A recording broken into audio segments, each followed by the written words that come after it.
শীত পড়তে না পড়তে চারিদিকটা জমজমাট শুরু হয়ে গেছে, চারিদিকে মেলা বসে গেছে। আর মেয়ে হঠাৎ বলল যে মা, এখানে একটা ক্যাট পার্ক চলছে, সেই মেলায় যাব। তাই এই প্ল্যানিং হয়ে গেল। চলুন আসুন মেলাটা ঘুরিয়ে আপনাদেরকে দেখাচ্ছি। শুভ সন্ধ্যা সবাইকে।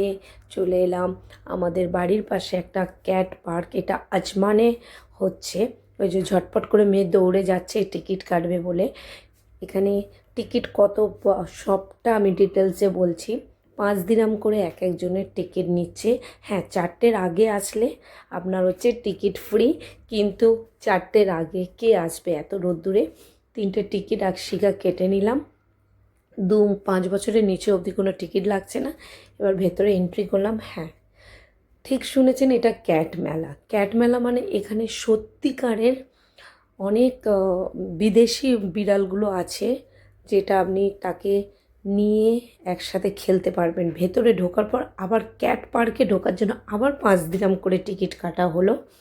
এটা হচ্ছে টেডি ক্যাটগুলোকে নিয়ে খেলার জন্য। আর এই যে লাইনটা দেখতে পাচ্ছেন, ওইটা হচ্ছে সত্যিকারের ক্যাট আছে ওখানে।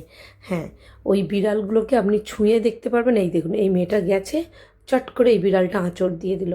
আমরা তো যাইনি ভেতরে, কারণ বিড়ালকে ছুঁয়ে দেখার মতো খুব একটা ইচ্ছা বা শখ ছিল না। ওই দূর থেকেই দেখে নিলাম। আর সবথেকে বড়ো কথা, এতটা লাইন, আবার এই বিড়াল ঘরটা ঢোকার জন্য আবার 5 দিরহাম করে, মানে টোটাল পার হেড আপনার পড়ছে 15 দিরহাম করে এক একজনের। দেখুন কত সুন্দর সুন্দর বিড়াল, দূর থেকে দেখতে খুবই ভালো লাগছে।